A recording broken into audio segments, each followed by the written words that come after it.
नमस्कार दोस्तों। Horror high के आज के एपिसोड में मैं आप लोगों को ये बताऊंगा कि दुर्गा माँ की पूजा क्यों की जाती है और नवरात्रि क्यों मनाई जाती है।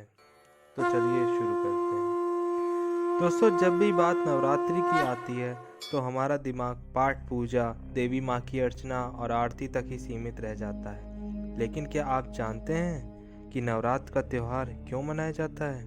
इसकी मान्यता क्या है?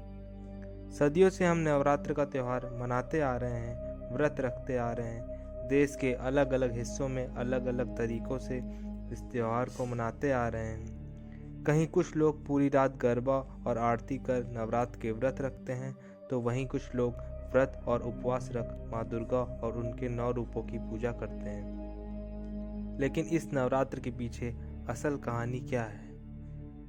दोस्तों, इससे जुड़ी एक पौराणिक कथा है जो मैं आप लोगों को सुनाता हूँ। महिषासुर नाम का एक बड़ा ही शक्तिशाली राक्षस था। वो अमर होना चाहता था और उसी इच्छा के चलते उसने ब्रह्मा जी की कठोर तपस्या की। ब्रह्मा जी उसकी तपस्या से खुश हुए और उसे दर्शन देकर कहा कि तुम्हें जो भी वर चाहिए वो तुम मुझसे मांग सकते हो। महिषासुर ने अपने लिए अमर होने का वरदान मांगा। महिषासुर की ऐसी बात सुनकर ब्रह्मा जी बोले, जो इस संसार में पैदा हुआ है उसकी मौत निश्चित है, इसलिए जीवन और मृत्यु को छोड़कर जो चाहो मांग लो। ऐसा सुनकर महिषासुर ने कहा, ठीक है प्रभु, फिर मुझे ऐसा वरदान दीजिए कि मेरी मृत्यु ना तो किसी देवता या असुर के हाथों, ना ही किसी असुर के हाथ हो और ना ही किसी मानव के हाथों मेरी मृत्यु हो। अगर हो तो किसी स्त्री के हाथों हो। महिषासुर की ऐसी बात सुनकर ब्रह्मा जी ने तथास्तु कहा और चले गए। इसके बाद महिषासुर राक्षसों का राजा बन गया। उसने देवताओं पर आक्रमण कर दिया और देवता घबरा गए। हालांकि उन्होंने एकजुट होकर महिषासुर का सामना किया, जिसमें भगवान शिव और विष्णु ने भी उनका साथ दिया। लेकिन महिषासुर के हाथों सभी को पराजय का सामना करना पड़ा और देवलोक पर महिषासुर का राज हो गया। महिषासुर से रक्षा करने के लिए सभी देवताओं ने भगवान विष्णु के साथ आदि शक्ति और माँ जगदम्बा की आराधना की। उन सभी के शरीर से एक दिव्य रोशनी निकली, जिसने एक बेहद खूबसूरत अप्सरा के रूप में देवी दुर्गा का रूप धारण कर लिया। देवी दुर्गा को देख महिषासुर उन पर मोहित हो गया और उनसे शादी करने का प्रस्ताव सामने रखा। बार बार वह यही कोशिश करता रहा कि माँ दुर्गा उनसे विवाह कर ले, लेकिन माँ दुर्गा नहीं मानी। लेकिन एक शर्त पर उन्होंने कहा कि महिषासुर को उनसे लड़ाई में जीतना होगा। महिषासुर मान गया और फिर लड़ाई शुरू हो गई, जो 9 दिनों तक चली। 10वें दिन देवी दुर्गा ने महिषासुर का अंत कर दिया और तभी से नवरात्रि का पर्व मनाया जाता है। नवरात्र के दिनों में भक्त देवी माँ के प्रति विशेष उपासना प्रकट करते हैं। नवरात्र के दिनों में लोगों को कई तरह से माँ की उपासना करते हैं। माता के इस पावन पर्व पर हर कोई उनकी अनुकंपा पाना चाहता है। नवरात्र का यह पावन त्यौहार साल में 2 बार मनाया जाता है। इसका भी एक खास महत्व है। वैसे तो माँ दुर्गा की उपासना के लिए सभी समय एक जैसे हैं और दोनों नवरात्रि का प्रताप भी एक जैसा है। साथ ही दोनों नवरात्रि में माँ की पूजा करने वाले भक्तों को उनकी विशेष अनुकंपा भी प्राप्त होती है। कम लोगों को ज्ञात होगा कि एक साल में नवरात्र के 4 बार पड़ते हैं। साल के प्रथम माह चैत्र में पहली नवरात्र होती है, जो कि कल से पड़ने वाली है। फिर चौथे माह आषाढ़ में दूसरी नवरात्र पड़ती है। इसके बाद अश्विन माह में प्रमुख शारदीय नवरात्र होती है। साल के अंत में माघ माह में गुप्त नवरात्र होते हैं। इन सभी नवरात्रों का जिक्र देवी भागवत तथा अन्य धार्मिक ग्रंथों में भी किया गया है। हिंदी कैलेंडर के हिसाब से चैत्र माह से हिंदू नववर्ष की शुरुआत होती है, जो कि कल से होने वाली नवरात्रि होगी, और इसी दिन से नवरात्र भी शुरू होते हैं। लेकिन सर्वविदित है कि चारों में चैत्र और शारदीय नवरात्र प्रमुख माने जाते हैं। एक साल में यह 2 बार मनाए जाते हैं। इनके पीछे वजह भी अलग अलग है। आइए हम आपको नवरात्र का उत्सव साल में 2 बार मनाने के पीछे का आध्यात्मिक, प्राकृतिक और पौराणिक कारणों के बारे में बताते हैं। नवरात्र का पर्व 2 बार मनाने के पीछे अगर प्राकृतिक कारणों की बात की जाए तो हम पाएंगे कि दोनों नवरात्र के समय ही ऋतु परिवर्तन होता है। गर्मी और शीत के मौसम के प्रारंभ से पूर्व प्रकृति में एक बड़ा परिवर्तन होता है।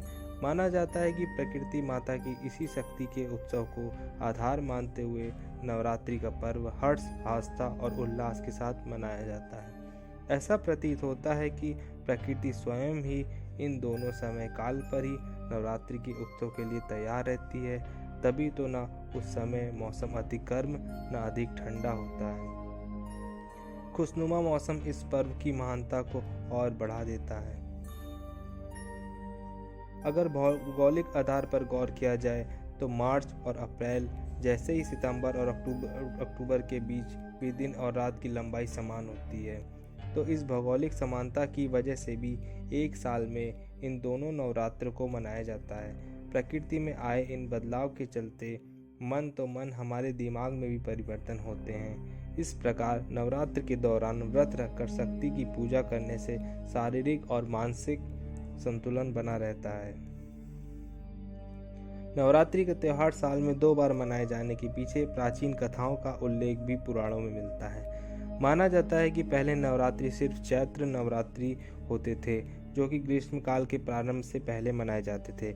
लेकिन जब श्री राम ने रावण से युद्ध किया और उनकी विजय होने के बाद वो माँ का आशीर्वाद लेने के लिए नवरात्र की प्रतीक्षा नहीं करना चाहते थे, इसलिए उन्होंने विशाल दुर्गा पूजा आयोजित की थी। इसके बाद से नवरात्रि का पर्व 2 बार मनाते हैं।